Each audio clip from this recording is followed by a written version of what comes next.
राजधानी रायपुर में लगातार चोरी की घटनाएं सामने आ रही है, जिसे देखते हुए पुलिस प्रशासन भी एक्शन मोड में आ चुका है। इस कड़ी में पुलिस ने लगभग 1 दर्जन सूने मकान का ताला तोड़कर चोरी की घटना को अंजाम देने वाले 3 आरोपियों को गिरफ्तार किया है। इन आरोपियों ने थाना खमतराई और डीडी नगर क्षेत्र अंतर्गत सहित जिला बिलासपुर के सरकंडा स्थित 9 अलग अलग सूने मकानों में चोरी की घटना को अंजाम दिया था। आरोपियों ने बिलासपुर के सरकंडा से गाड़ी चोरी की थी, जिसमें घूम घूम कर वे चोरी की घटनाओं को अंजाम देते थे। तीनों आरोपियों के नाम किशन जांगड़े, गौरव बांदे, बबलू जांगड़े हैं।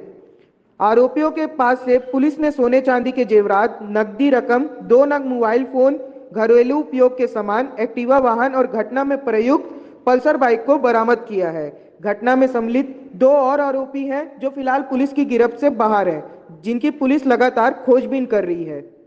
12 से अधिक तोला सोना है, लगभग 1 किलो की चांदी, कुछ मोबाइल, साथ में 2 मोटरसाइकिल इनसे जब्त किया गया है। और गिरफ्तार किए गए व्यक्तियों का नाम है किशन जांगड़े, जो कि पामगढ़ जिला जांजगीर चांपा का रहने वाला है, गौरव बंदे जो कि रायपुर का रहने वाला है, और साथ में अभिजीत उर्फ बबलू जांगड़े, ये भी धमतरी का रहने वाला है, परंतु इनके साथ में यह रहकर रायपुर में इस घटना को अंजाम दे रहा था।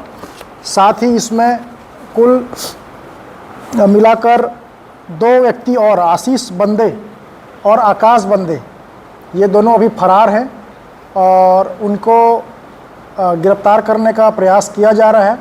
और ये उम्मीद है कि इस सारे प्रकरणों में और भी कुछ माल की रिकवरी हम उनसे कर पाएंगे। ये कैसे लोगों को निशाना बनाते थे? सूने मकानों को ये टारगेट करते थे।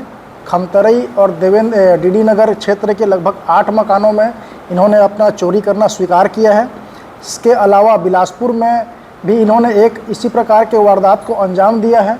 जो इनके पास से मोटरसाइकिल मिली है वो भी चोरी की है, और इसको भी इन्होंने बिलासपुर से चोरी करना और उसी से इन सभी वारदातों को अंजाम देना स्वीकार किया है। सोना चांदी ठीक है, लेकिन मिक्सी वगैरह भी? जैसा कि मैंने आपको बताया, सूने मकानों में ये चोरी करते हैं। सूने मकानों में चोरी करने के दौरान जो भी इनको अवेलेबल मिलता है वो विशेष तौर पे ज्वेलरी को टारगेट करते थे। उसके अलावा ये मोबाइल वगैरह की चीज़ों की भी इन्होंने चोरी की थी।